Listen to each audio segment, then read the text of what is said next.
강도윤은 검사였지만 그냥 검사가 아니었습니다. 특수부대 출신이었습니다. 그것도 특수부대 중에서도 특수부대인 공정통제사 CCT 출신입니다. 전투기 운항 중 적군의 미사일에 피습되었을 때도 기체를 버리고 맨몸으로 낙하산 없이 뛰어내려 생존한 인물입니다. 이런 인물의 아버지가 얻어맞고 있다는 것은 다음 세상에서도 용서가 안 되는 것입니다. 즉각 가해자를 날려버립니다. 가해자가 날아가는 건 보았지만 강도윤 검사의 타격이 주먹이었는지 발이었는지 어느 부위였는지가 가늠이 되지 않습니다. 나가 떨어져 있는 가해자를 완벽하게 누르기와 조르기로 제압한 채 주위를 둘러봅니다. CCTV가 있는지를 살펴보고 있습니다. 작전 중에 불가피한 점으로 적을 제압하면서 정당방위를 제대로 인정받아 본 적이 드물어서 몸에 밴 습관이 되었습니다. 적을 완벽하게 제압하고선 그제서야 한마디랍니다. 적이 흰색 드레셔츠와 청바지 입은 분, 지금 바로 경찰에 신고하세요 라며 구체적 지시까지 내리는 강도윤 검사입니다. 강도윤 검사는 부친이 얻어맞아서 죽음 직전까지 갔었다 라는 상황이 길어질수록 소문이 이상하게 날 확률이 높다는 것을 압니다. 호사가들의 입방아는 정의로운 강 검사의 허물을 만들어 세상의 웃음거리로 만들 거라는 걸 누구보다도 잘 아는 검사였습니다. 해에서 자신이 손수 구경꾼들이 모이기 전에 경찰을 개입하기 전에 이 상황을 수습하려고 합니다. 가해자의 비명이 공기를 찢기도 전에 강도윤의 손은 이미 그의 목줄기를 파고들었습니다. 주변의 소음이 일시에 소거된 듯한 정적 속에서 강도윤의 눈동자는 감정이 거세된 기계처럼 번뜩입니다. 그는 제압한 가해자의 안면 근처로 천천히 주먹을 가져다 댑니다. 타격의 흔적이 남지 않은, 그러나 영혼을 부수는 듯한 압박. 그때 강도윤은 가해자의 손가락 하나를 역방향으로 꺾으며 읊조립니다. 낙하산 없이 추락할 때 느꼈던 공포를 너에게도 선물하마. 그는 망치 대신 자신의 팔꿈치를 가해자의 승 정중앙명치에 수직으로 박아 넣습니다. 뼈가 으스러지는 소리가 아닌 거대한 바위가 늪에 박히는 듯한 둔탁한 파열음이 울려 퍼집니다. 가해자는 숨을 들이켜지도 못한 채 눈이 뒤집히고 강도윤은 그 지옥 같은 침묵 속에서 마치 성배를 든 사제처럼 차갑게 내려다봅니다. 강도윤은 울부짖을 수밖에 없습니다. 대답해. 지금 네가 짓밟은 것이 고작 늙고 힘없는 노인의 등이었나? 아니면 평생을 정직하게 살아온 한 인간의 존엄이었나? 강도윤의 목소리는 낮고 갈라져 있습니다. 묻고 싶은 게 있다. 우리 아버지를 때린 건 고작 너라는 하찮은 인간의 폭력성인가? 아니면 평범한 선의를 조롱하는 이 더러운 세상인가? 그것도 아니라면 자식에게 짐이 되지 않으려 비굴하게 무릎 꿇어야 했던 아버지의 나약함 때문이었을까? 아니, 틀렸다. 아버지는 나약해서 맞은 게 아니라 나를 이 괴물 같은 세상으로 보내기 위해 스스로를 닳게 만드느라 방패를 놓으신 거다. 너는 그 신성한 희생을 모욕했어. 이제 말해봐라. 네가 저지른 건 단순한 상해인가? 아니면 한 남자가 일생을 바쳐 지켜온 우주를 파괴한 대역죄인가? 이 피해의 대가는 법전의 문구로 치를 수 있을까? 아니면 내 영혼을 통째로 으깨야 끝이 날까? 강도윤은 그래도 사람의 아들이었습니다. 가해자를 죽음 직전까지 몰아넣었을 때 등 뒤에서 지켜보던 아버지. 흐느낌에 손을 멈춥니다. 도윤아, 이 애빈 한 번도 사람을 때린 적이 없었는데 이깟 일로 사람을 패는 거야. 그래도 너는 모범생이었고 또 검사이잖니? 이 말을 듣고선 강도윤은 검사직을 내려놓고 아버지와 함께 조용한 곳으로 떠납니다. 태어나서 단 한 번도 서울을 떠나 살아본 적이 없는 사람이 내비도 켜지 않은 채 무작정 달리고 달렸습니다. 이윽고 도착한 곳은 이름 모를 산중이었습니다. 그곳이 어딘지는 그다지 중요하지 않았습니다. 일단 아버지를 편안하게 눕혀드리고 나니 그제서야 몸 이곳 저곳이 아리고 쑤셔옵니다. 게다가 갈증까지 올라옵니다. 몸은 물먹은 솜니불처럼 무겁기만 합니다. 낯선 산중 빈집에 우물이 보입니다. 두레박으로 물을 퍼올려 꿀꺽꿀꺽 삼킵니다. 이제서 살 것도 같습니다. 내가 무슨 일을 저지른 거지? 아까 대낮에 있었던 일부터 사표까지 던지고 이름 모를 둠의 산골로 들어왔습니다. 모든 상황은 종료한 듯 보입니다. 헌데 가해자를 제압했을 당시에 누군가가 하던 말이 불현듯 떠오릅니다. 이 양반 검사인 것 같은데 아무래도 이 사람을 잘못 건드렸어. 이 사람이 누구냐면 족보 없는 건달이야. 이 건달의 잔혹성은 그가 이끄는 조직원들이 보여준 게 한두 번이 아닌데. 쯧쯧쯧 하던 그 말이 자꾸만 귓전을 맴돕니다. 하지만 강도윤 검사는 악에 맞서던 검사답게 살기로 작심합니다. 악은 악으로 맞서기로 말입니다. 그런데 이 악의 무리들이 지나간 자리에는 비명조차 남지 않습니다. 보통의 조직들이 이권이나 서열을 위해 폭력을 휘두른다면 이들은 상대를 파괴하는 그 자체에서 쾌락을 느끼는 부류입니다. 이들의 잔혹성은 소문보다 훨씬 구체적이고 입체적입니다. 한때 이들에게 대항했던 반대파 조직원은 대낮에 인파가 가득한 시장 한복판에서 산채로 사지가 결박된 채 발견되었습니다. 신체적인 훼손보다 끔찍했던 건 그의 눈앞에서 그의 어린 자녀들이 평생 잊지 못할 끔찍한 연극을 강제로 관람하게 했다는 사실입니다. 이들은 물리적 고통을 넘어 인간의 영혼이 어디까지 무너질 수 있는지를 실험하듯 괴롭힙니다. 그들은 도구에 제한을 두지 않습니다. 값비싼 흉기 대신 녹슨 건설용 철근이나 공업용 절단기를 사용하여 고통을 최대한 지연시키며 배가시킵니다. 한 번에 죽이는 건 차비다라는 것이 그들의 불문율입니다. 채무자의 손가락을 하나씩 으깨면서도 웃으며 식사를 하고 자신들의 행위를 영상으로 찍어 피해자의 가족들에게 전송하는 대담함은 가히 악마적입니다. 특히 족보 없는 건달이라 불리는 리더의 지휘 아래 이들은 경찰이나 검찰의 권위조차 조롱합니다. 수사관의 집 앞에 훼손된 동물의 사체를 걸어두거나 가족들의 동선을 파악해 사진을 보내는 방식으로 공권력의 목을 조릅니다. 법과 도덕이라는 안전장치가 전혀 통하지 않는 오직 원초적인 공포와 피냄새로만 대화하는 짐승들의 집단. 그것이 바로 강도윤 검사가 마주한 이들의 실체입니다. 상상조차 하지 않았던 일로 사표를 던지고 이름 모를 산골로 들어갔던 강도윤 검사가 누군가에게 이끌린 듯 들어선 곳은 어두운 폐공장이었다. 내부 천장에 매달린 작업등이 불규칙하게 깜빡거리며 비릿한 쇳가루 냄새를 비춥니다. 바닥에는 녹슨 건설용 철근과 기름때 묻은 공업용 절단기가 무심하게 놓여 있습니다. 그 중심에 수갑이 채워진 채 의자에 묶인 검사 강도윤과 그를 내려다보는 조직의 행동대장 작두와 똘만이 몇몇이 서 있습니다. 도윤은 입가에 피를 닦아내며 차갑게 웃는다. 이게 내 놈들이 말하는 복수냐? 고작 이런 폐건물에 가둬놓고 때리는 거? 어차피 내가 실종되면 검찰 전체가 움직여. 내 놈들 소굴은 일주일도 안 돼서 가루가 될 거다. 작두말 없이 구석에서 무거운 뭔가를 끌고 온다. 끼익. 바닥을 긁는 소음이 공장을 울린다. 그가 가져온 것은 끝이 뭉툭하게 잘린 붉게 녹슨 건설용 철근이다. 도윤 철근을 힐끗 보며 협박용으론 너무 구식이지 않나? 차라리 칼을 써라.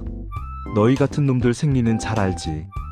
어차피 죽일 거라면 깔끔하게 끝내. 그게 서로 피곤하지 않은 길이야. 작두 철근 끝을 민우의 허벅지 위에 살짝 올리며 검사님은 공부를 많이 하셔서 그런가 끝이라는 말을 참 쉽게 하시네. 우리 세계엔 깔끔한 끝 같은 건 없어요. 그건 돈 있고 힘 있는 놈들이 법정에서나 참는 사치지. 도윤 뭐라고? 작두절단기에 전원을 올린다. 위 이익- 고막을 찢는 불쾌한 기계음이 공장을 가득 채운다. 우리는 한 번에 안 죽여요. 그건 잡이거든요. 이 녹슨 철근으로 검사님 뼈마디를 하나씩 으깨고 절단기로 살점을 조금씩 떼어낼 겁니다. 아, 걱정 마세요. 우리 애들 중에 의대 중퇴한 놈이 있어서 검사님이 쇼크사하지 않게 밤새도록 수액이랑 강심제를 놔줄 거니까. 도윤동공이 흔들리기 시작한다. 미친 새끼들, 이건 사적 응징이 아니라 그냥 도살이야. 내 놈들이 얻는 게 뭔데? 정보를 원해? 아니면 돈? 작두 무표정하게 절단기 날을 민우의 발가락 근처로 가져가며 아니, 우리는 그냥 기록을 남기는 겁니다. 검사님이 지른 비명이 이 공장 벽에 다 스며들 때까지 죽고 싶어도 죽지 못하는 그 감각을 골수까지 새겨주는 거. 그게 우리식의 예우예요. 도윤 본능적인 공포에 휩싸여 몸부림친다 그만둬. 차라리 총을 쏴. 죽이라고. 작두민우의 귓가에 낮게 속삭인다 죽여달라고 빌지 마세요. 이제 겨우 자정인데 해 뜨기 전까지는 손가락 하나도 못 죽게 할 거니까. 작두의 손이 움직이자 녹슨 철근이 민우의 무릎을 무겁게 내리누른다. 둔탁한 타격음과 함께 민우의 비명이 터져나오지만 작두는 오히려 시계를 확인하며 지루하다는 듯 하품을 합니다. 그들에게 이것은 분노의 표출이 아니라 정해진 매뉴얼에 따른 작업일 뿐입니다. 도윤의 절규가 섞인 비명이 채 가시기도 전에 작두는 전원을 올린 절단기를 아주 느린 속도로 도윤의 무릎 근처로 가져갑니다. 금속이 맞물려 돌아가는 소름 끼치는 진동이 도윤의 바지 끝단을 타고 피부에 닿으려는 찰나 공장의 철문이 둔탁한 소리를 내며 열립니다. 그 순간 작두의 부하 하나가 사색이 되어 달려옵니다. 작두 형님, 밖이 이상합니다. 검찰놈들이 아니라 그쪽입니다. 장 회장님이 보낸 사람들이 입구까지 들이닥쳤습니다.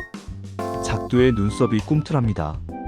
도윤의 목숨을 끊으려는 순간 도윤이 그토록 경멸하던 자기 윗선인 장 회장이 개입한 것입니다. 작두는 절단기를 멈추지 않은 채 도윤을 내려다보며 차갑게 묻습니다. 작두 검사님, 당신이 말한 검찰 전체가 움직인다는 건 거짓말이었군. 당신은 그냥 장 회장한테 버려진 꼬랑지, 꼴이었어. 저기 온 사람들은 당신을 구하러 온 게 아니라 당신 입을 영원히 막으러 온 거야. 그렇지? 도윤은 공포 속에서도 절망 섞인 깨달음을 얻습니다.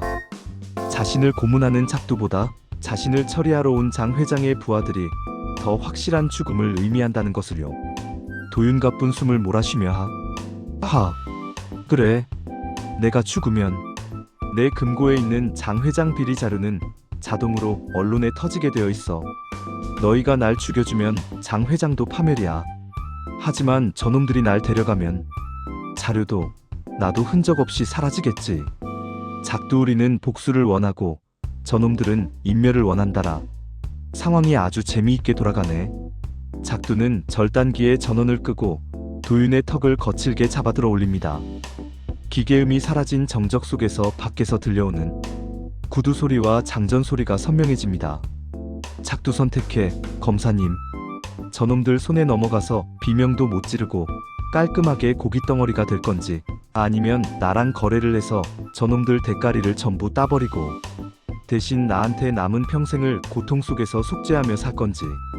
도윤 속죄? 미친 소리 하지 마. 작두하니 넌 선택해야 할 거야. 지금 이 순간부터 내 적은 내가 아니라 너를 키워준 그 장 회장이니까.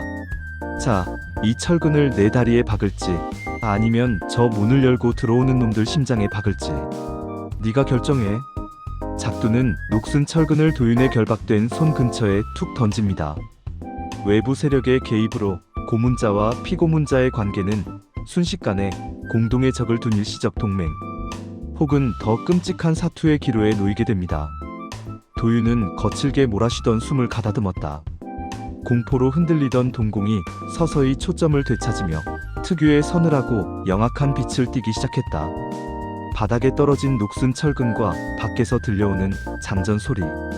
그는 이 절체절명의 위기를 뒤집을 유일한 카드가 무엇인지 본능적으로 계산해냈다. 도윤피 섞인 침을 뱉어내며 낮게 웃는다. 작두 내 놈은 참 멍청해. 고작 장 회장 그 노인네 목줄 하나 잡겠다고 이 사다를 버린 거야? 저 문밖의 놈들은 사냥개가 아니라 주인 없는 고기를 뜯으러 온 하이에나들일 뿐이야. 작두의 미간이 좁아졌다. 도윤은 결박된 손목의 통증을 무시한 채 작두의 눈을 똑바로 응시하며 말을 이었다. 도윤장 회장은 이미 끝났어. 내가 실종된 순간 그가 관리하던 스위스 차명 계좌에 보안 프로토콜이 가동됐거든. 10분 뒤면 그 계좌에 연결된 모든 정관계 인사들의 송금 내역이 클라우드에 풀려 장 회장은 그걸 막으려고 저놈들을 보낸 거겠지. 하지만 도윤이 몸을 앞으로 기울이며 작두에게만 들릴 정도로 목소리를 낮췄다. 도윤, 그 계좌의 마지막 인출권은 내 망막 데이터에 있어. 장 회장이 죽든 말든 그건 중요하지 않아. 그 계좌에 든 4천억. 그게 세상에서 사라지느냐 아니면 내 손에 들어가느냐의 문제지. 네가 날 여기서 도살하면 넌 평생 장 회장의 부하들에게 쫓기다. 시궁창에서 죽겠지만 날 여기서 살려보내면 넌 그 돈의 세탁업자가 되는 거야. 공장 문이 거칠게 흔들리며 밖에서 고함 소리가 들려왔다. 작두의 부하들이 당황하며 작두를 바라봤다. 작두는 손에 든 절단기의 스위치를 만지작거리며 도윤의 제안을 곱씹었다. 복수냐 아니면 상상조차 할 수 없는 거대한 부하 권력이냐? 작두 검사님, 거짓말이면 그때는 손가락이 아니라 내 영혼을 갈아버릴 거야.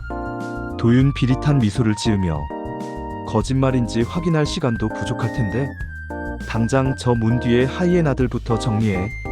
내 눈이 멀쩡해야 돈을 꺼낼 거 아니야. 복수는 나중에 해. 돈은 복수보다 훨씬 달콤하니까. 작두는 잠시 도윤을 노려보다가 이내 기괴한 웃음을 터뜨리며 절단기를 바닥에 던져버렸다. 그는 도윤의 결박을 칼로 끊어내는 대신 바닥에 있던 철근을 집어들고 문 쪽으로 몸을 돌렸다. 작두애들아, 손님 맞을 준비해라. 오늘은 도살이 아니라 투자를 좀 해야겠다. 도윤은 자유로워진 손목을 비비며 어둠 속으로 몸을 숨겼다. 죽음의 문턱에서 그는 복수의 대상이었던 괴물과 손을 잡았고 자신을 버린 거대한 배우를 통째로 집어삼킬 더 위험한 도박판을 짜기 시작했다. 건곤일척의 승부는 도윤을 지치게 만들었다. 도윤은 어둠이 짙게 깔린 폐공장 구석에 몸을 파묻었다. 방금까지 살점을 저미려던 기계음 대신 이제는 사리를 머금은 금속의 마찰음과 거친 숨소리가 공기 중을 유영했다. 자유로워진 손목에는 시퍼런 멍이 들었지만 도윤의 머릿속은 그 어느 때보다 차갑고 명징했다. 도윤 낮게 읊조리며 장 회장, 당신이 보낸 건 하이에나가 아니라 내 사냥개들의 먹이야. 도윤은 단순한 생존을 넘어 이 판 자체를 갈아엎을 거대한 설계를 구동시켰다. 그가 언급한 4천억의 계좌는 실제했지만 그것은 단순한 돈이 아니었다. 그것은 건드리는 순간 터지는 디지털 폭탄이었고 도윤은 그 기폭장치를 작두라는 괴물의 손에 쥐어준 셈이었다. 작두 문 밖의 적들을 응시하며 검사님, 당신 말대로 이 판이 끝나면 우린 동업자가 되는 건가? 아니면 여전히 죽여야 할 원수인가? 도윤 동업자라니 격 떨어지게. 넌 내 자산이 되는 거야. 저 문을 열고 들어오는 놈들의 시체를 쌓아 올려서 장 회장이 절대로 넘보지 못할 성벽을 만들어. 그게 네가 살 길이야. 작두는 도윤의 목소리에서 기이한 압박감을 느꼈다. 방금 전까지만 해도 죽음 앞에서 비명을 지르던 인간이 이제는 자신을 포함한 이 공간 전체를 장기판 위의 말처럼 부리고 있었다. 복수심에 불타던 작두의 눈빛에 탐욕과 경외가 뒤섞이기 시작했다. 그 순간 공장의 철문이 폭발하듯 열리며 장 회장의 처리반이 들이닥쳤다. 섬광탄의 빛이 어둠을 가르는 찰나 도윤은 그 혼란을 틈타 더 깊은 어둠 속으로 몸을 날렸다. 그는 주머니 속에서 숨겨두었던 보조기기를 꺼내 마지막 명령어를 입력했다. 도윤 비릿한 미소를 지으며 이제부터 기록되는 건 내 비명이 아니야. 당신들의 몰락이지. 도윤의 설계대로라면 이 공장에서 벌어지는 모든 사륙과 대화는 실시간으로 검찰 내부의 비밀 서버가 아닌 장 회장과 대립하는 반대파 정무수석의 개인 단말기로 전송되고 있었다. 작두가 장 회장의 부하들을 죽일수록 작두는 도윤에게 예속될 것이고 장 회장은 살인교 사범으로 영원히 매장될 터였다. 도윤은 피냄새와 화약냄새가 진동하는 아수라장을 구경하며 천천히 옷매무새를 가다듬었다. 그는 이제 검사가 아니었다. 자신을 버린 세상을 통째로 수렁에 밀어넣고 그 위에서 군림하려는 가장 우아한 포식자였다. 도윤자, 작두, 마음껏 찢어발겨봐. 네가 잔인해질수록 내 값어치는 올라가니까. 어둠 속에서 빛나는 도윤의 눈동자는 광기로 번들거렸다. 그는 이제 죽음을 구걸하던 사냥감이 아니라 괴물들을 서로 잡아먹게 만든 뒤 남은 뼈를 추리는 주인으로 거듭나고 있었다. 도윤은 작두의 사슬을 완전히 풀어버립니다. 피냄새에 취한 작두는 도윤의 명령대로 현장에 모인 정재계의 부패한 포식자들을 도살하기 시작합니다. 아수라장이 된 연회장, 도윤은 그 중심에서 피 튀기는 광경을 마치 예술작품을 감상하듯 지켜본다. 작두가 마침내 피투성이가 된 채 도윤의 목을 움켜쥐었을 때 도윤은 저항 대신 그의 귀에 나직이 속삭인다. 그래, 이거야. 네가 더 잔인해질수록 이 화면 너머의 세상은 더 경악하겠지. 도윤의 몸에는 실시간 생체 데이터와 연결된 초소형 전송기가 심어져 있었습니다. 그가 고통을 느끼고 심박수가 요동칠수록 그들이 감추려 했던 추악한 비자금 장부와 살인 교사 증거들이 실시간으로 전 세계 네트워크에 무차별적으로 살포됩니다. 도윤이 작두에게 찢겨나가는 그 잔혹한 영상은 역설적으로 그가 가진 정보의 값어치를 증명하는 가장 강력한 인증서가 됩니다. 적들이 비명을 지르며 서버를 차단하려 하지만 이미 도윤이 설계한 알고리즘은 멈출 수 없는 파멸의 파도가 되어 기득권의 성벽을 허물어뜨립니다. 숨이 멎어가는 순간 도윤은 자신의 가슴에 박힌 작두의 칼날을 내려다봅니다. 주변은 이미 불길에 휩싸였고 그를 죽이려 했던 자들은 파멸의 공포 속에 울부짖고 있습니다. 도윤은 피 섞인 웃음을 터뜨립니다. 그는 평생 사냥감으로 살아야 했던 운명을 거부하고 스스로 재물이 됨으로써 이 판의 유일한 주인이 되었습니다. 보라고, 내 값이 얼마나 비싼지. 너희 전부를 태워버리고도 남을 만큼. 그의 눈동자에서 광기가 서서히 꺼져가지만 입가에는 세상 그 누구보다 평온하고 승리감에 도취된 미소가 걸려있다. 도윤의 심장이 멈추는 순간 연회장은 거대한 폭발과 함께 어둠 속으로 사라진다. 연회장은 아수라장이었다. 천장의 대형 샹들리에에서 쏟아지는 찬란한 황금빛 조명은 역설적이게도 바닥에 고인 선열을 더욱 눈부시고 기괴하게 비추고 있었다. 그 중심에 도윤이 있었다. 그의 깨끗했던 하얀 셔츠 위로 붉은 꽃이 피어나듯 혈흔이 번져나갔다. 타오르는 불길이 황금빛 벽지를 집어삼키며 전시장 전체를 뜨거운 오렌지색으로 물들였지만 도윤의 표정만큼은 서늘한 얼음장 같았다. 비명과 폭발음, 건물이 무너지는 굉음 속에서도 단 하나의 소리만이 기이할 정도로 선명하게 들려왔다. 후훗, 하하, 아하하하. 그것은 소음이 아니었다. 모든 혼란을 잠재우는 고요하고도 맑은 웃음소리였다. 도윤의 입술 사이로 흘러나오는 그 소리는 마치 가장 성스러운 예배당에서 울려 퍼지는 찬송가처럼 투명해서 지켜보는 이들의 뒤통수에 소름이 돋게 만들었다. 숨을 몰아쉬며 쓰러져 있던 작두가 피떡이 된 눈을 간신히 뜨고 도윤을 올려다보았다. 도윤은 죽어가는 눈으로 작두를 향해 나른하게 속삭였다. 도윤 보세요, 회장님. 당신이 평생을 바쳐 쌓아올린 이 성이 얼마나 아름답고 평화로운지. 드디어 모두가 공평하게 아무것도 갖지 못하는 낙원이 완성되었네요. 지독한 반어법이었다. 불타는 지옥도를 가리키며 평화를 말하는 도윤의 눈동자엔 일말의 후회도 없었다. 작두는 타오르는 불길에 녹아내리는 황금 장식물들과 그 너머로 보이는 자신의 피 묻은 손을 멍하니 바라보았다. 작두 갈라진 목소리로 내가 쌓은 것이 결국 내 무덤이 될 줄이야. 평생을 남의 피로 금칠을 하며 살았는데 정작 내 피가 섞이니 이리도 뜨겁고 비린 것을. 참으로 부질없는 짓이었구나. 작두는 허탈한 듯 실소를 터뜨리며 고개를 떨구었다. 도윤은 그 모습을 지켜보며 마지막 힘을 다해 입꼬리를 올렸다. 무너져 내리는 황금빛 천장 아래 두 사람의 그림자가 길게 겹쳐지며 불길 속으로 사라져갔다.